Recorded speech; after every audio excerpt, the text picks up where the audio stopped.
Hey everyone, Matt G back here. We're on the road heading north. We're just south of Cloquet at the Culkin Rest area, and it's about 5:30 in the morning, and we're heading north. We are going to stop in Cook, Minnesota to pick up a permit to go into the Sioux-Hustler Trail in the Boundary Waters Canoe Area Wilderness, and we're going to do a backpacking trip. We're going to do the loop around the Sioux-Hustler Trail and even maybe check out some of the Weeny Lake Primitive Management Area. So it's 5:30. We still have about 3 hours left to get up there, so let's get going.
Alright, we made it up here. Sioux-Hustler Trail, northern Minnesota. Let's take a look at the map and I'll show you kind of the plan of action here.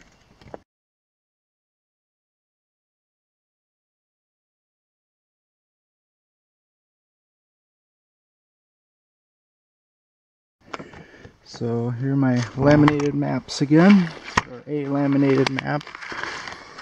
And we are currently right here at the trailhead, and we're gonna cruise up here. There's some sights to see once we get up here. There's the rapids of the Devil's Cascade on the Little Indian Sioux River, and we're gonna keep traveling kind of at a northeast clip. And we're gonna come up. Oh, here's Devil's Cascade. Sorry. And then I'm going to try to get up here to Pageant Lake, and then there's a primitive management area up here called Weeny Lake Primitive Management Area.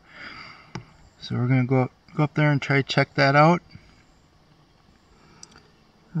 This is a 32-mile loop, or a 50-kilometer loop in the Boundary Waters Canoe Area Wilderness. So permit is required, and an extra permit is required to head into the primitive management area. So if you do want to go into the primitive management areas, you do have to tell the rangers at the ranger office that you're planning to do that. And then there's some additional instructions that are required for people going into the PMAs. So keep that in mind if you're coming up here. But we're going to get going here. Some wildlife right off the bat here. There's a little wolf spider up here. Oh, just missed him. He's hiding out in the self-registration box. Maybe we can roust him. Where'd he go? Oh, there he is. Oh! Oh, there he is. Hey, buddy. That is a wolf spider. Cool. Stay there, buddy. They'll give you a little pinch if you mess with them too much. They're quick, too. And I just happened to see this very active anthill over here.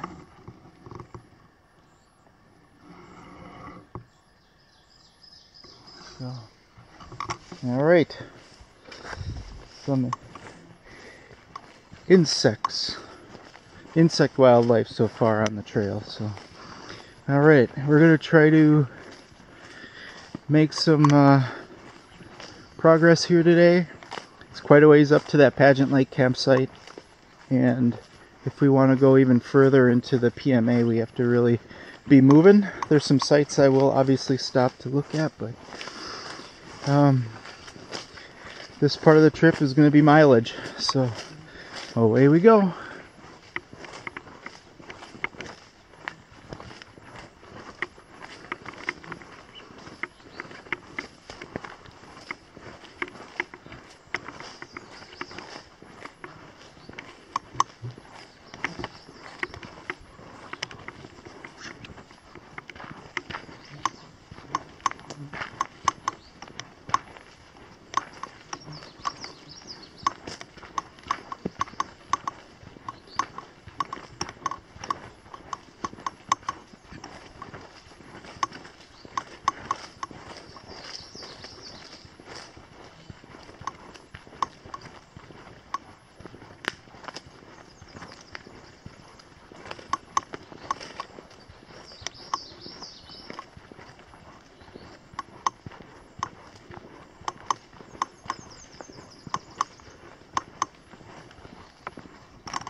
Alright, in we go.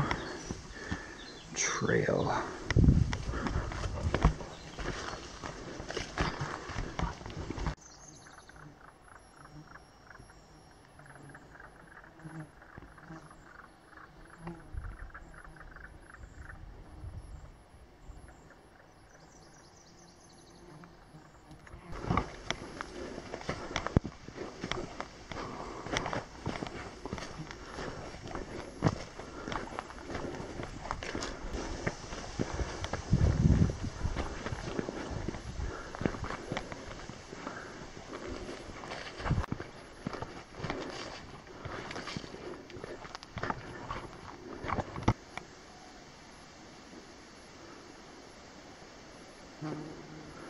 Couple grousies in there.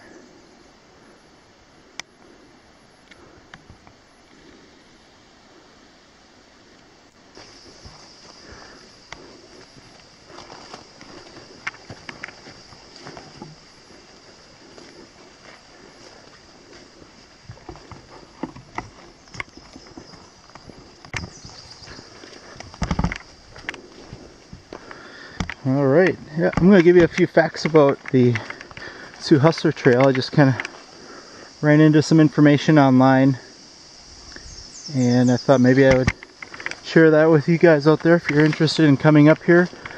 But this is considered a BWCAW, or Boundary Waters Canoe Area Wilderness Trail. So there are no signs, even though I have seen a few signs, the National Forest signs that say trail on them. The trail is marked with blazes and cairns in areas. I haven't seen any blazes yet, but I have seen a few cairns. But it is minimally maintained. The Forest Service does not actively maintain it. There are a group of volunteers that come out here to maintain these trails, and I think one of them is the Keck group, and then there's another one I think called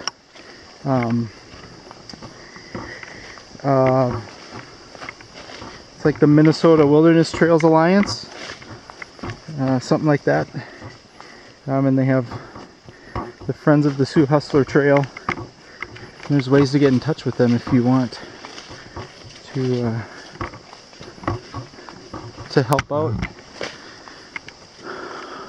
But this is a wilderness area, designated wilderness area, federal designation.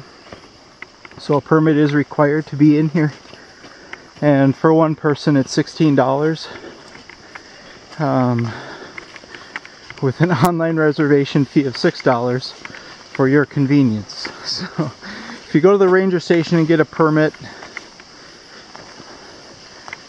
there's no reservation fee. And with the Sioux-Hustler, no reservations are really required. They pretty much open. But there are some restrictions to the trail.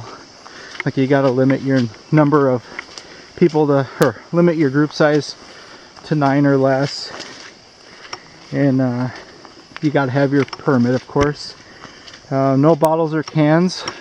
If you do bring a bottle in, you gotta pack it out.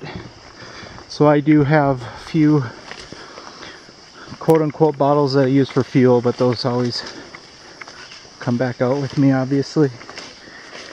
And then overnight hikers have to camp at a campsite. There are some designated campsites specifically for hikers, or you can fight for a campsite with the canoers who are also out here with us.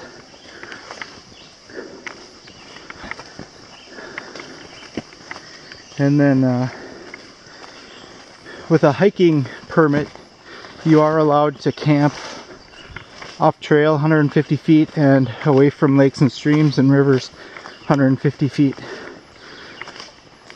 So there is an option to not need a designated campsite.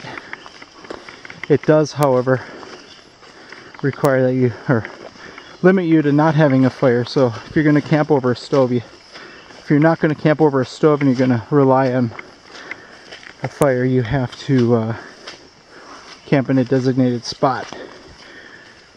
So, however, there are some there's fewer limitations on fire in the PMAs. I have found online that there are some designated campsites, or there were designated campsites in the primitive management areas. I don't think there will be a latrine there, and I don't think there will be a fire grate, but you can camp anywhere in a PMA. Of course, you have to be 150 feet off the trail, or well, there's really no trail, so 150 feet from any water source. But there's no limitation on fire, so you can have a quote-unquote minimally invasive fire and then leave no trace. So it's funny that there are actually more camping options within the PMA than there are within the non-PMA areas of the wilderness. So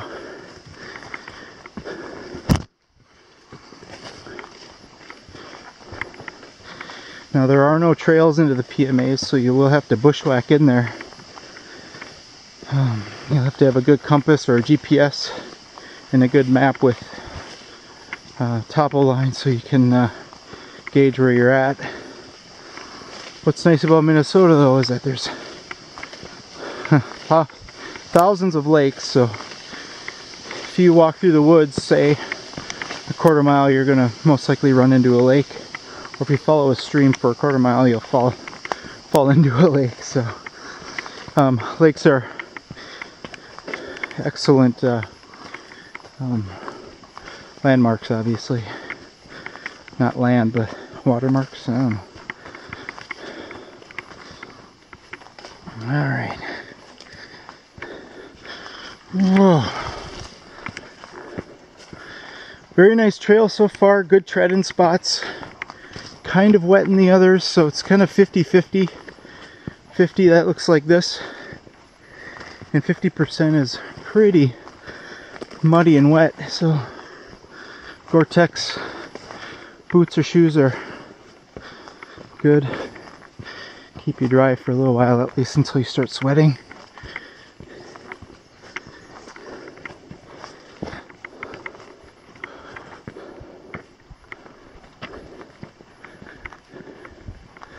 So there's one of the cairns. Just keeps you on when you come across this ledge rock. It just kind of keeps you on the trail.